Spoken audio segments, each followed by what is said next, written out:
Hello, testing, testing. Is my microphone on? That's on.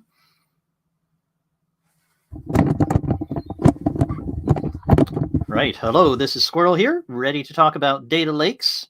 We'll give people a little while to turn up. I think I'm a minute early. So if you're watching the recording, thanks for joining. You'll be able to see everything and, of course, ask questions afterward, probably on the Squirrel Squadron forum. I'll explain more about that. In the meantime, we'll just let everybody arrive here. When you arrive, would you mind just saying where you're from, what's happening with you, and hope that everyone is well. We have a couple people streaming in. We'll get started on the topic of data lakes in just about 60 seconds. I'm just going to verify that everything's working. I always like to actually make sure that I really am streaming, but StreamYard says I am, so I suspect I really am. And let's see if that's going. If you don't mind, just make a comment as you come in. Let me know who you are, where you're from, anything about you. That way I can try to answer your questions better, because what I need is your questions to make this effective. Where am I? How do I get to see it? You'd think LinkedIn would make it easy to check that I'm actually on, but they don't always. Let's see.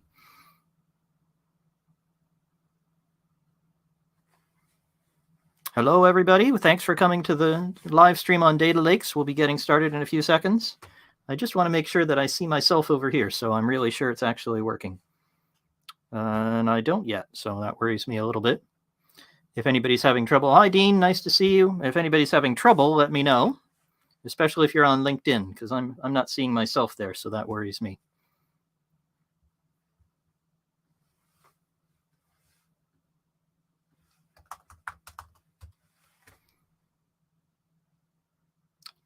Making sure.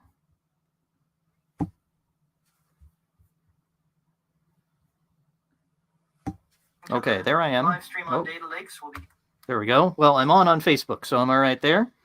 I'm hoping that this is working on LinkedIn. If anybody's on LinkedIn, would you mind just saying, hey, we're here, it's working?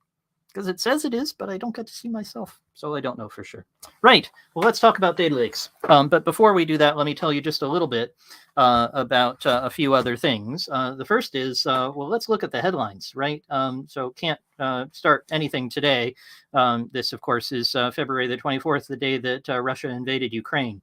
So I just want to note for anybody who's affected by that, and a lot of us have been. I've been phoning clients and talking with them today about staff members there, outsourced freelancers, other folks who are located in Russia, in Belarus, in Ukraine. A lot of us, especially here in Europe, have had those folks come and join us. So and a lot of them are in some trouble.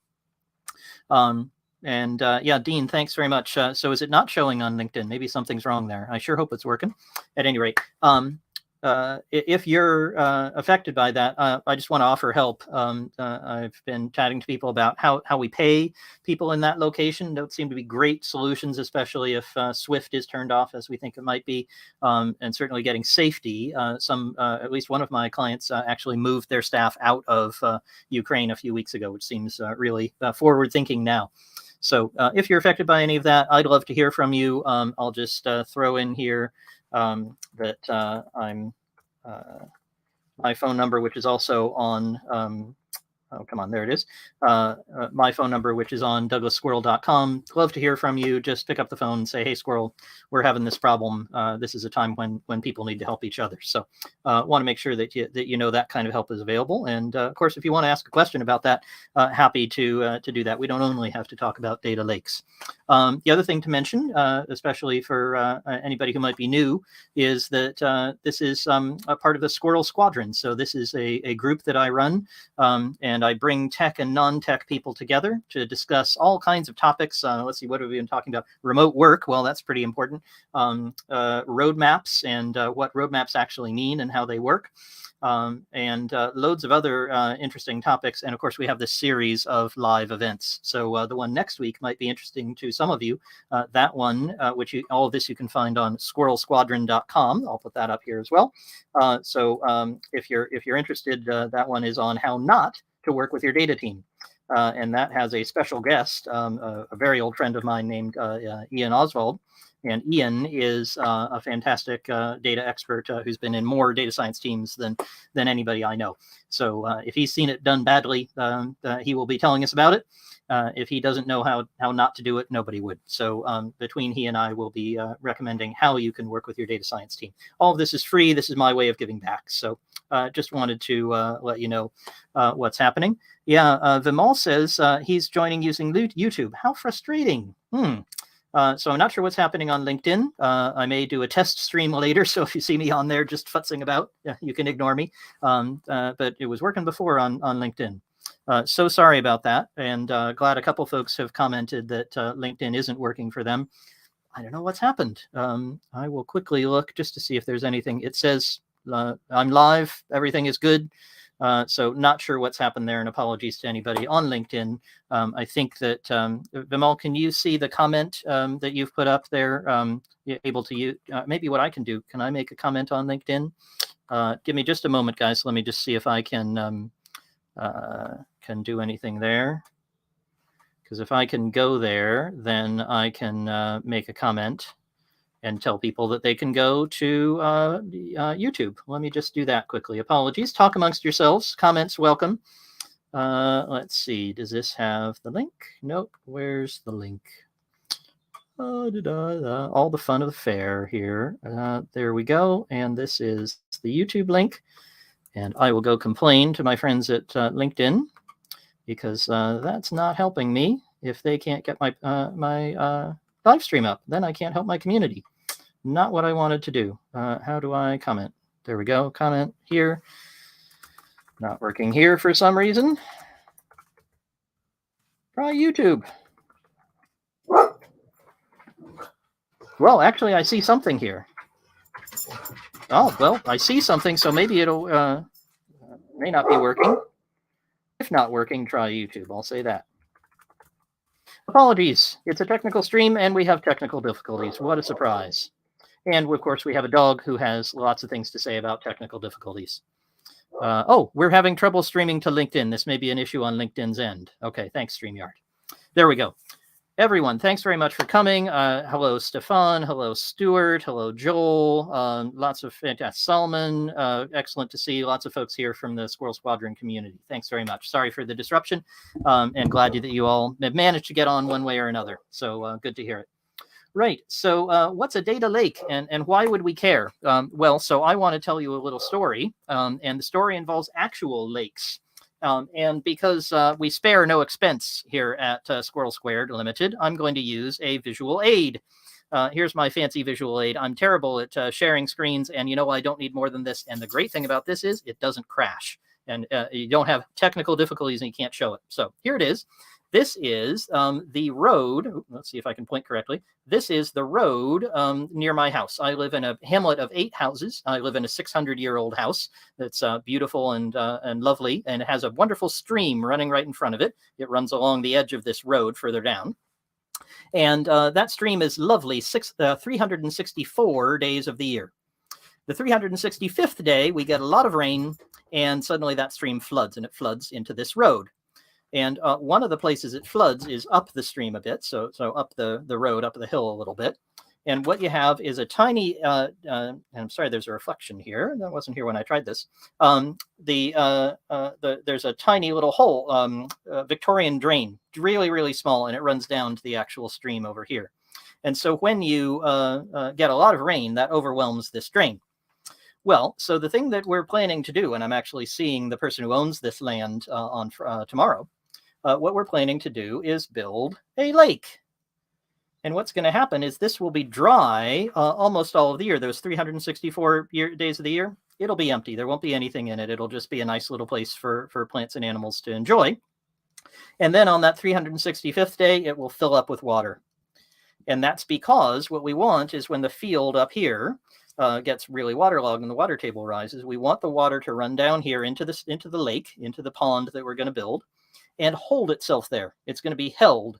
Now, then eventually, of course, that drain hasn't gone away. That drain will still be here, and that drain will slowly drain out the lake, and it'll slowly take the water out over here to the stream and do what it's supposed to do. But what we need to do is make sure that as the water flows in, as the water flows off the stream, off the field, then it always winds up being held someplace. It's not lost. It doesn't disappear. Now, why am I telling you this story with my very complicated visual aids here? And that's because that's what I'm recommending that you do with your data. So a lot of the clients that I work with have tremendous amounts of data that they're generating, and they tend often to be people who are innovating, who are trying new things. A lot of startups also established as businesses who are developing new products, developing something different, getting data that they weren't getting before. And they are really not sure what to do with it. And I actually had one client who came to me, and thank heavens I was able to stop them, because what they did is they came to me and they said, Squirrel, we're just being overwhelmed with the volume of data in our database. We have so much that it's slowing down the queries for our normal users. We're getting information. What they do is help people talk to each other actually over telephone lines. Maybe they could help me with LinkedIn. I'm not sure. But they help people have phone and video conversations. So they're generating reams and reams of data. Who called whom, what the quality was, what they talked about, how long the call was, you name it, there's tons of information there. And they were gathering just huge amounts, and it was slowing down queries that people wanted to make of live new data because there was so much old data. There was so much that had been generated previously. Now, what they came to me and said was, Squirrel, we're tired of dealing with this. What we're going to do is we're just going to wipe out all the old data. I said, oh my God, don't do that. Because they said, well, we don't really need it. Why on earth would we want to keep it? I said, that's why you need to keep it. Because that old data, that apparently valueless user behavior data, information about quality of calls, everything else that they might need, they're going to need it someday. And the challenge is, of course, they don't know what bit they're going to need. So a data lake is a way of building, just like I'm building a lake to hold my neighbor's runoff from his field, to hold the water, to hold it until you know what to do with it, and then slowly drain it out. That's what a data lake is. It's a place where you can put the data that you're interested in having, but you don't know you have no clue what you're going to do with it. So if that's all we have to say, this may be a short live stream, because I'm just going to be advocating that idea and suggesting that that's something you should consider.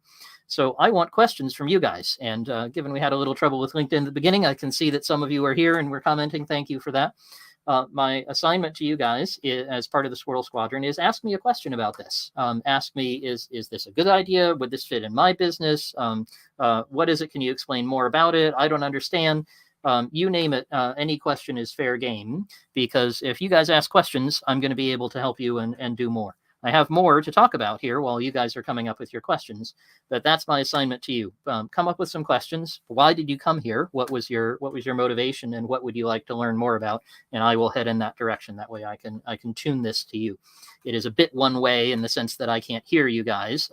The event next week is a Zoom call, so I can hear more from you, which I can be more responsive on. But here, stick it in the comments. Yeah, ask me your question. Great, and I see Dan has done that. I will come exactly to that question. I did not pay Dan to ask this question, but it is an absolutely perfect question.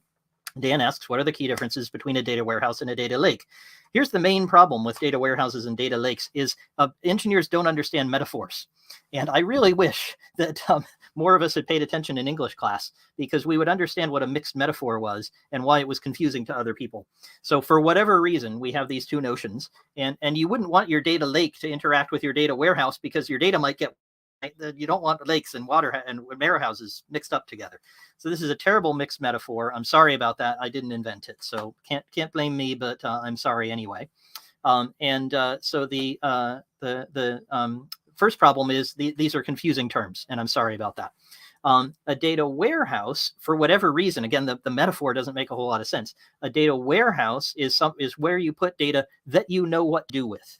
Here's how you could think about it. A data lake is kind of undifferentiated. Think of a lake, right? It's just all water. It's all water everywhere. All the water is always flowing around and shifting. There's metabolism in lakes. There's oxygen that comes in and, it moves around. All the water looks the same. You don't have any distinguishing features. If you go into at least a well-run warehouse, it has shelves that have certain things in them, and they're labeled, and maybe there are robots running around and picking things off the shelves and taking them to the right place.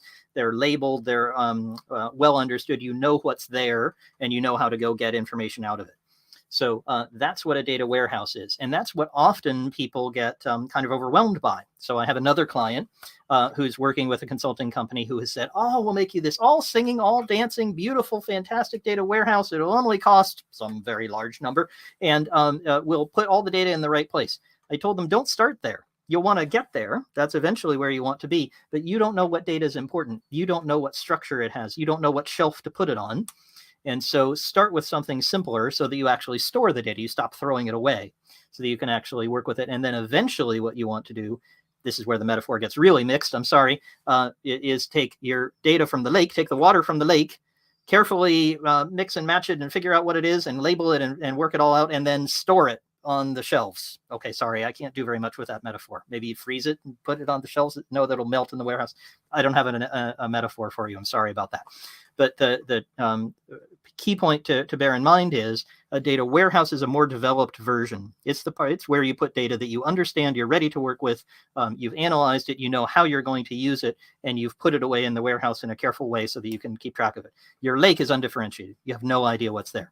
So Dan, I hope that's been helpful with that question. Sorry. Right. So we have a few more questions, and I will be coming to those as we go. Stuart asks a good one that fits here. Would I expect the data lake to be append only? Yes, I would expect that.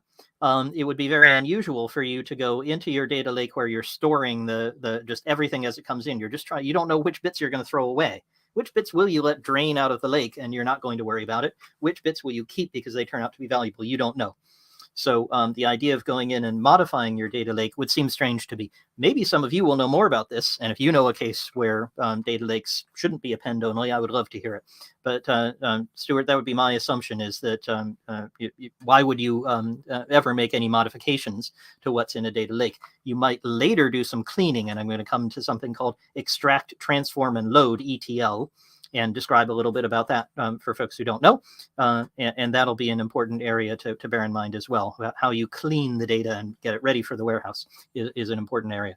As you're storing in the data lake, I wouldn't do anything other than stick it in. You want it to be undifferentiated and available. Let's see, what other questions do we have? How do you avoid a data swamp? There is so much data, and if you save everything, how do you keep it usable? Similar to Salman's question. It's a bit long to put up here, but goes to Salman's question, which is what are the best practices for setting up or designing a data lake?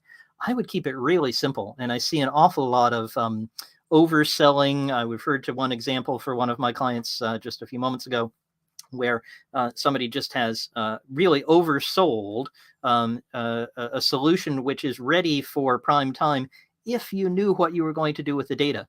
And although that might sound like something that an established business might have, you might say, well, we've been trading for a long time doing this business. Why wouldn't we know how to use our data? It's actually remarkably rare. I have a lot of conversations with my friend Ian, who's joining us next week for the data science team event. I talk with him an awful lot about all the crazy things his clients do as they take on data scientists, and they say, oh gosh, could you just analyze these tens of millions of CVs and understand exactly what they mean? And he says, wait, there's an awful lot of cleaning to do first. They say, why do you have to clean it? Why couldn't you just tell us about it? So the complexities are significant, and trying to do that at the beginning is exactly sort of what you're undoing, what you're trying not to do by having a data lake. So my first best practice would be keep it very, very simple. Try to just store the data without trying to analyze it, without trying to clean it, without trying to label it. Just have a location where you keep data that came perhaps by source, and you have a way of storing it in an undifferentiated, unorganized form. And then you're going to come back into it and do more with it later, which is where we get to the ETL part. That's coming soon. So that's my first piece of advice, is keep it extremely simple. And then you want it to be format indifferent. In other words, you don't want something where you've already imposed some structure on the data. So for example, if you were taking in name information, I'm thinking of my CV example, which is a real one that Ian worked with and told me all about. Some people, you might think, you might say to yourself, well, I'm going to just have a field for first name and a field for last name, and I'll just separate by spaces. And whatever comes before the space, that'll be the first name. Whatever comes after the space, that'll be the second name. Great. At least I can impose that kind of structure on my data, can't I? And some of you know where I'm going. If anybody knows the link, I'd love to see it in the chat. What is it? All the falsehoods that programmers believe about names. And it's a wonderful list of all the things that people think are true about names that just are not. For example, that everyone has at least two names, that you have a first name and last name. Not true. Some people have only one. That everyone has a name. Some people are nameless. That everybody has a name that is writable in Western characters. Well, no. That everybody has a name that's writable in Unicode. No, not true. All kinds of other beliefs about names which turn out not to be true. And if you impose structure too early, you're going to lose that kind of information. So that's my second piece of advice for designing your data lake. And the third is get an expert. Who is, by the way, not me. So I am not someone who sets up data lakes for a living and does them all the time and could do the details for you. Neither is Ian. So if you came along to next week's event, you could certainly ask Ian for recommendations. He's got a fantastic mailing list. That would be the kind of place to look for an expert. I think you could, because a data lake is relatively simple, it's the sort of thing you could hire an expert in to set up for you relatively quickly if that's not you or your team's forte. So those are my three. Make sure you keep it very, very simple. Don't impose structure if you can possibly avoid it, and hire an expert. So I hope that's helpful, Salman. Ask again if there's more that you'd like to know. Let's see, what other questions do we have? We have, how to avoid a data swamp. Now, I didn't really answer Dean's question. I just got kind of distracted into Salman's, which was a very good one. A data swamp would be where you just get so much data and it's all stuck there in the lake, and it's kind of rotted. It's got plants growing out of it, and you're not well structured, and you don't really understand what's happening in your data lake. I'd say the most important thing is, now this sounds terrifying. I really don't necessarily want to say these words, but that you want to drain the swamp.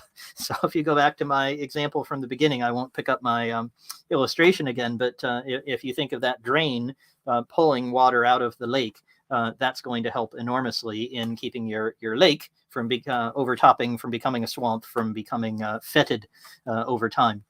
And just the same thing that you want to do with your data lake, because if you can pull data out of it regularly, rather than just keeping it there forever and letting it get more and more full, if you keep draining data out of it, you're going to start to understand that data better. And that brings me on perfectly to this notion of a extract, transform, load process. I'm going to write that in a comment here so I can put it on the screen. Extract, transform, and load. So those are three steps that you go through in pretty much any data managing process. And the steps are these. Get the data from wherever it is. And I'll stick with this CV example because it's such a good one.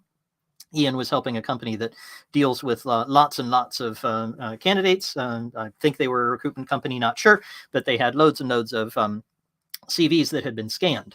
So the first thing is to go find wherever they are and pull the information out without trying to do anything to it yet. First, make sure it's there. You can imagine this is why a data lake is particularly helpful. If I know where to look for it, that's half the battle. Because a lot of the time you've got some of them in an Excel sheet and some of them in a S3 bucket and some of them in someplace else and some on somebody's laptop or written on a napkin. So the first job is to extract the information. Then you transform it by saying, okay, well, at least I understand this part of it. I know that this field represents the telephone number. So I'm definitely going to take this field. I'm going to take the telephone number out of it. That's the transformation I'm going to make. So my record turns from a blob of data into, at least I know this is the person's name and this is their telephone number, for example. If you can pull that out of the CV, you're doing pretty well. That would be an excellent one. And then you want to load, because what you've done is you've taken one record, you've taken one CV, you've got a name and a telephone number, and now you'd like to enter that into some place that's more searchable, right? So you would want to enter that into a database where it's now nicely labeled. Instead of being on a scanned PDF somewhere, it's actually on a database where you can query and say, give me all the telephone numbers of people who've applied to us from Kent or something like that. So that's the process of extract, transform, and load. And typically what you do with that is to set it up as an automated process. You can think of it like a conveyor belt. So you start over here. Can I point on my screen here? This is, I'm always backwards. Let's see, there we go. So you start with extracting, and that might be a process. That might be a computer program that runs at 3 in the morning. And it goes and gets all the data, all the latest CVs come in, and they're placed in a location.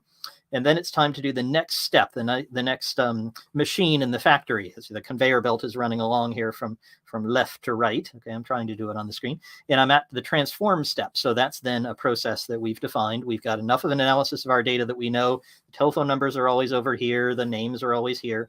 And so we can transform, extract, and get out the data that we need by transforming the information. And then we load it into a database. We make sure that it goes to the right place. Again, that's an automated process. So you can imagine this like a little factory. It starts with your data, ideally in a place like a data lake. Extract it, transform it, load it, and then it's ready to be queried, to be used, to be graphed for people to make business decisions based on it. So my chief recommendation here for Dean's question, how do I avoid a data swamp? Drain it periodically. No references to Trump notwithstanding, and make sure that you're going through this process of extract, transform, and load on a regular basis, because that's how you will learn. And you'll say, now we know how to do the name and the telephone number. We're really having trouble with the address, but at least we know that this is going to be its first line, and we learn that by making a bunch of mistakes with the telephone numbers. That's the sort of thing that you do as you go through the process of learning from your data lake by extracting data over time from it by draining it. I hope that's a helpful concept. Ask more, Dean, if that would be helpful to you. I see a smiley face from Dean, so I'm hopeful that means that's been helpful. Good stuff. More questions. Please keep them coming. I'm going to go as long as there are questions and interesting ideas for us to share. We have Stuart with another great question. Any experience, good or bad, with ad hoc or exploratory analytics on top of a data lake? E.g. AWS Athena on top of a data lake stored in S3. I don't have direct experience with this. I would love to hear from any of you who do. So please share it. That's the point of the Squirrel Squadron, is to make sure that we get, we're all stronger than any of us individually. And this is not an area that I have directly worked with, but there's a good reason. And so that's why I encourage some caution here. The reason that you don't see this on top of a data lake is it kind of defeats the purpose. If you're able to do analytics on top of a data lake, that's kind of suggesting that you know a little bit about what on earth is going on in there, that you've dumped a bunch of undifferentiated data, like a whole bunch of CVs, and you're going to go try and explore it. So that can work. I have seen people try to create things like that, but what they're really doing, I think, is reverse engineering what the data is. So they're actually doing a bunch of analysis as best they can, kind of on the fly or up front. They're doing maybe a little bit of extract, transform, and load is what I've seen people do. What we don't have yet, although it would be very helpful if we did, is artificial intelligence that is brilliant enough to in kind of generalized cases, go through a bunch of undifferentiated data and work out which bits to keep, which bits are not, which bits to show you in your exploratory tool. So I'm skeptical about this working. I would love to hear from somebody who has seen it work really well. I would be cautious of any vendors who came along and said, "Oh, Stuart, just buy our wonderful tool. We'll give you a complete analysis of everything in your AWS data lake." I'm a little doubtful. I'd love to be proven wrong, but I would proceed with caution. I hope that's helpful.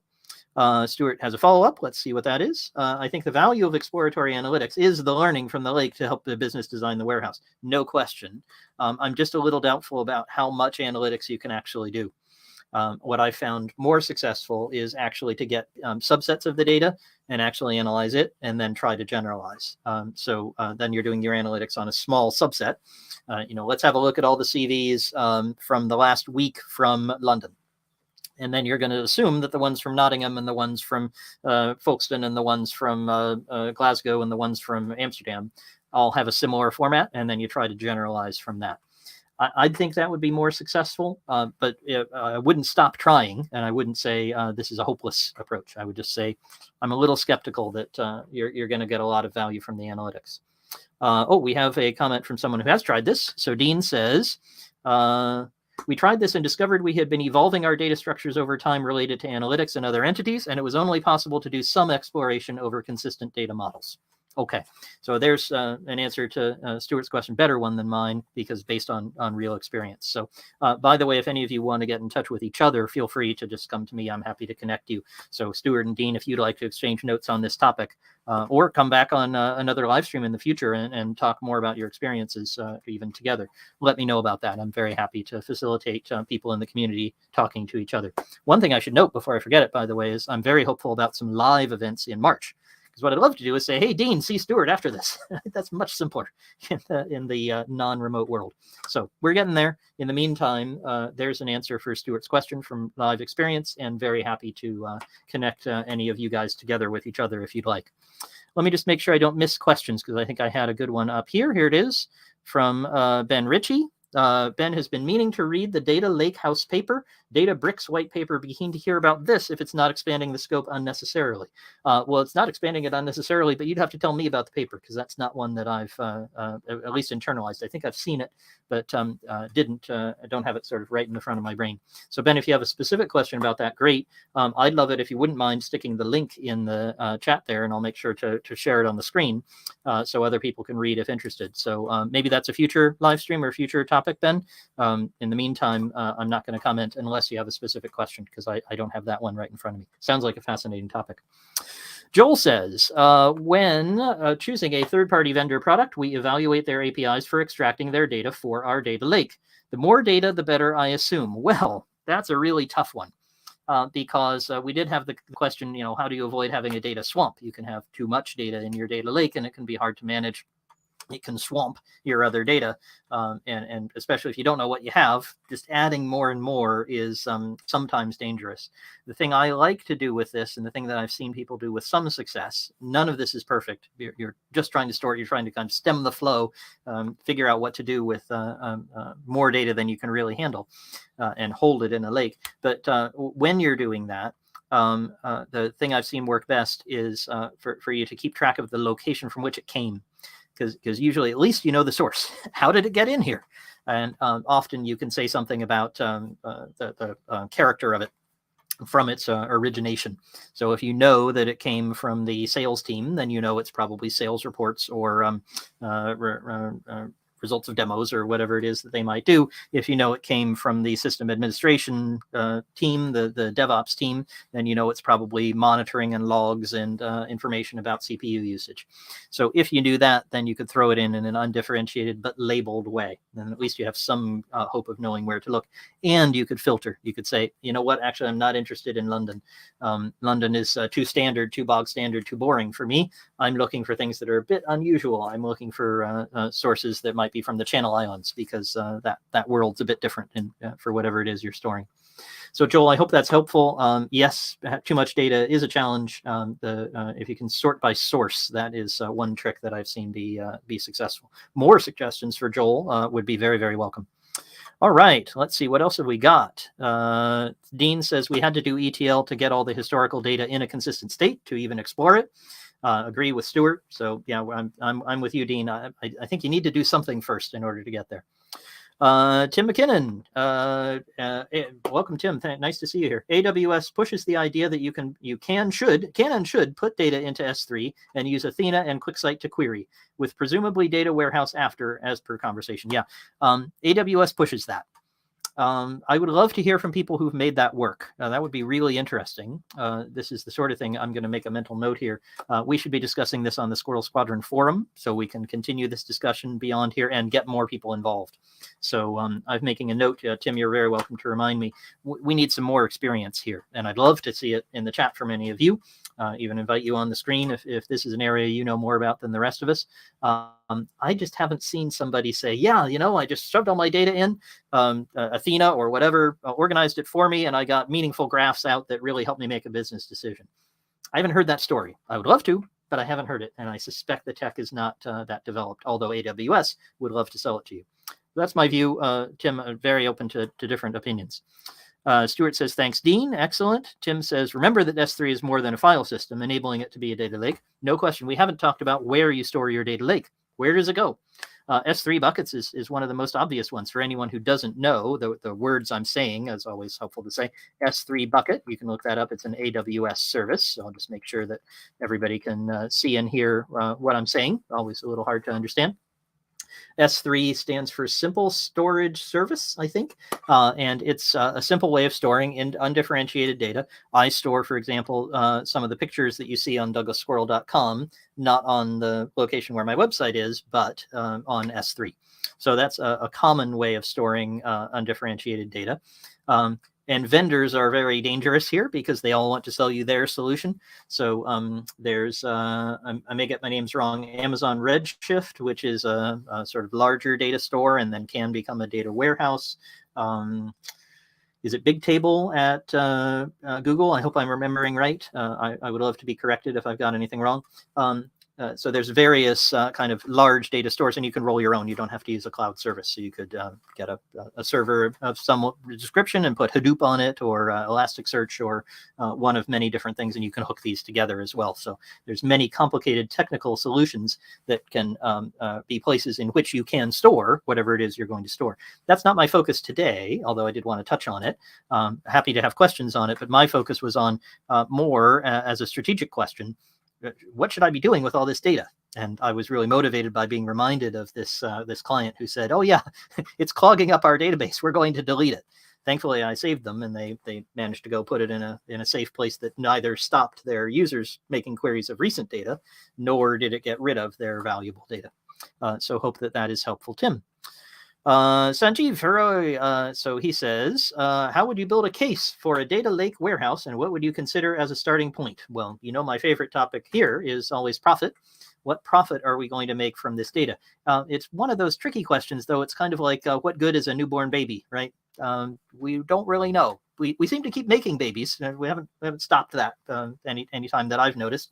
So we must think that babies are useful for something, but you never know quite what they're for. So that makes this case particularly difficult to make.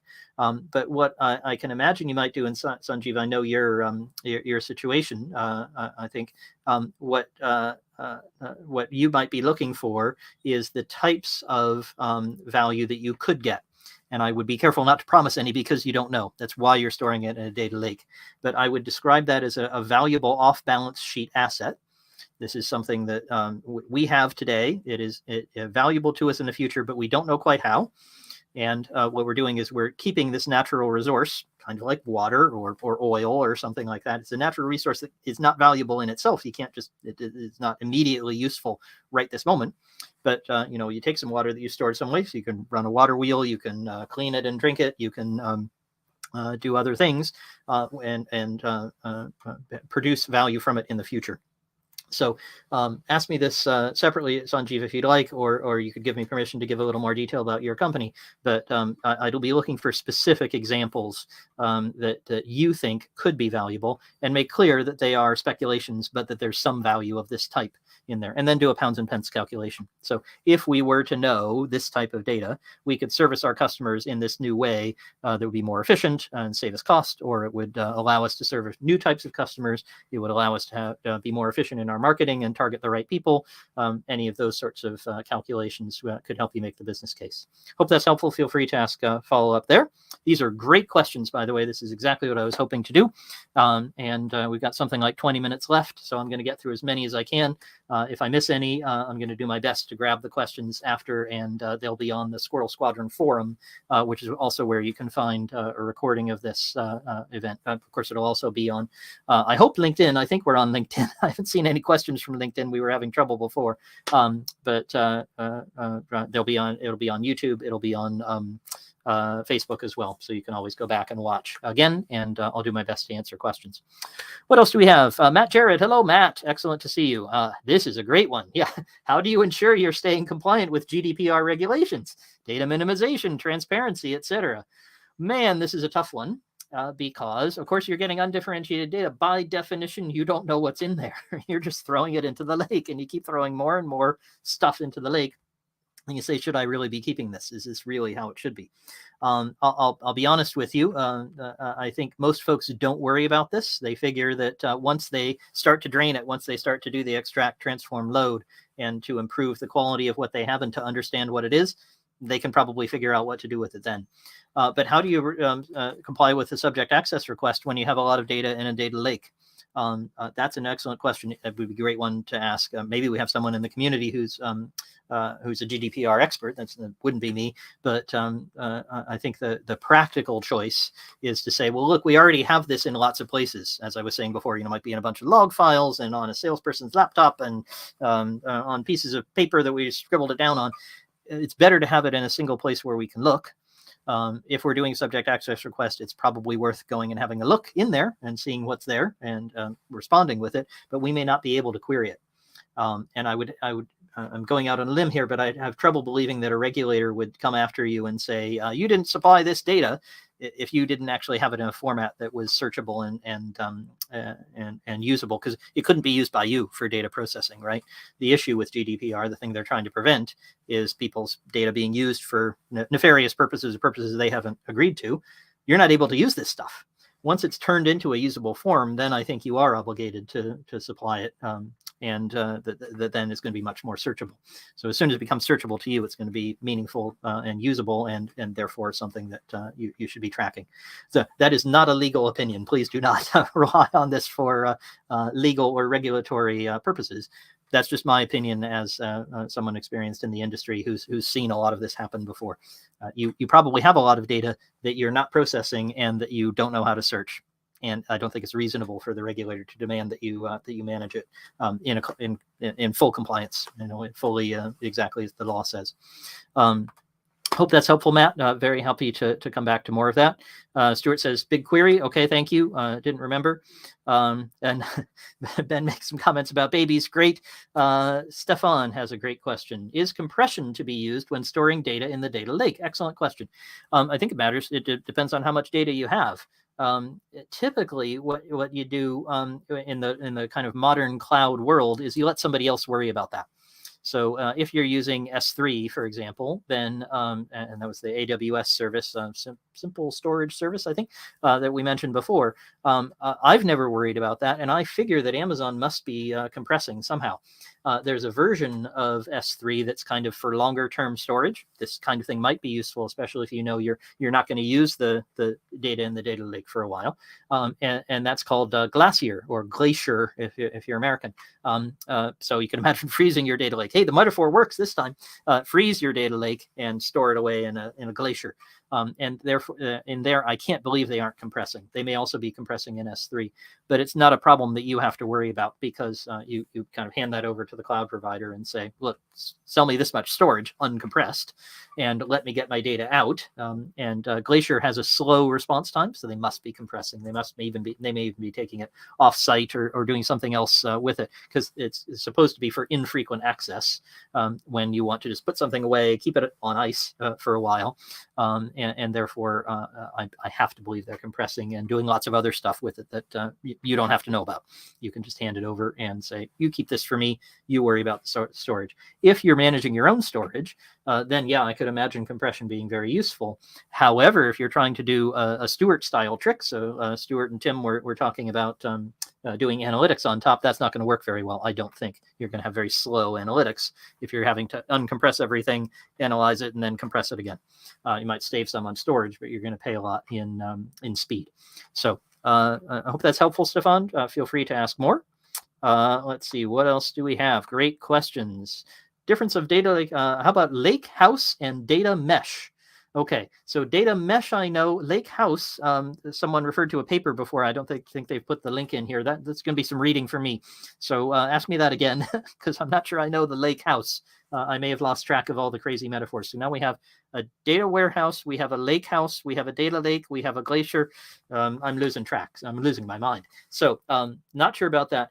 Data mesh, if I remember correctly, and this is one I investigated for a client, but it's been a while. So correct me if I got this part wrong, but data mesh is a more structured data warehouse with lots of clever queries and structure in it so that you can get to the data very efficiently. I'd say that's the reason I didn't brush up on it before this is I think it's pretty far from a data lake, which has been my focus today. Is here's what you do is just kind of a basic first step.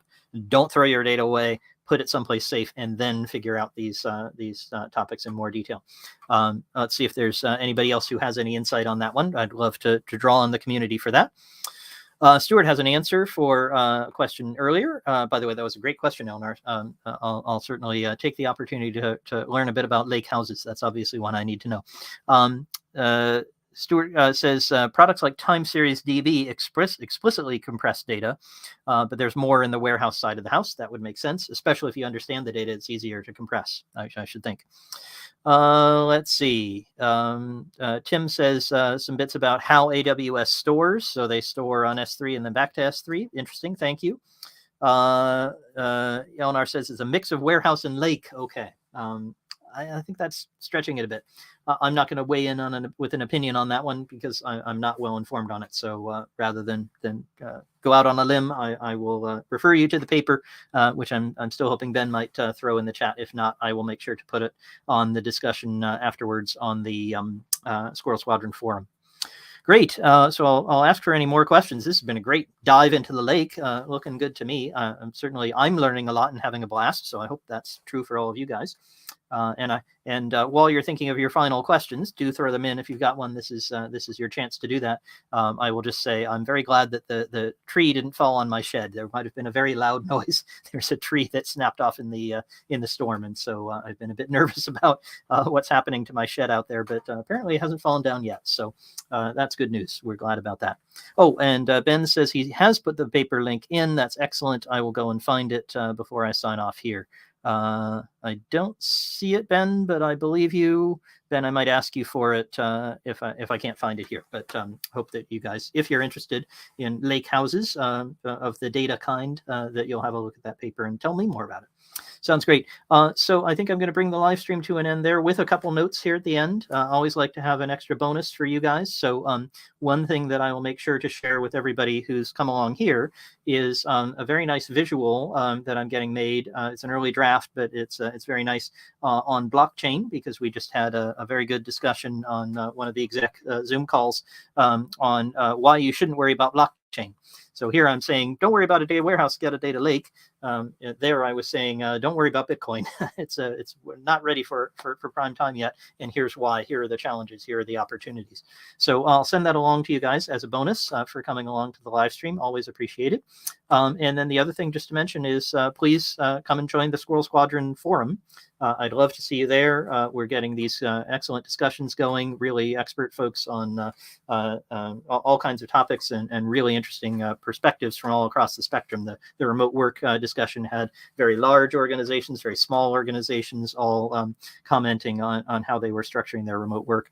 We had a great discussion of roadmaps the other day as well.